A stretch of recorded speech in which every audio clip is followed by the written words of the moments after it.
வீரமாமுனிவருக்கு பார்போற்றும் அங்கீகாரம். வீரமாமுனிவர் புகழை நாடாத பணிவின் உருவாக வாழ்ந்தார். தனிப்பட்ட அங்கீகாரத்தை விரும்பாமல் தமிழ்மொழி, பண்பாடு, மக்களின் நலன் ஆகியவற்றிற்கான சேவையையே தமது வாழ்வின் நோக்கமாக கொண்டார். ஆனால் அவர் தமிழ்மொழிக்கும் மக்களுக்கும் ஆற்றிய பணிகள் வரலாற்று சுவடுகளில் நிலை பெற்றுள்ளன. தமிழ்மொழிக்கும் சமுதாயத்திற்கும் அவர் செய்த அளவற்ற பங்களிப்பை போற்றும் வகையில் சென்னை மெரினா கடற்கரையிலும் மதுரை மாநகரிலும் அவரது சிலைகள் நிறுவப்பட்டுள்ளன. பிறந்தது வேறு மண்ணில், புகழ் பெற்றது தமிழ் மண்ணில் என்ற வாசகம் அவரது பணிவாழ்வின் அர்த்தத்தை வெளிப்படுத்துகிறது. இனம், மொழி, நாடு போன்ற எல்லைகளை தாண்டி இந்தியா வந்தவர் தமிழராய் தமிழருக்காய் வாழ்ந்தார்.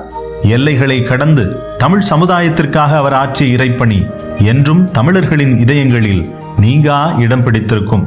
வரலாறும் தலைமுறை ஒவ்வொன்றும் அவரை வாழ்த்தி மகிழும்.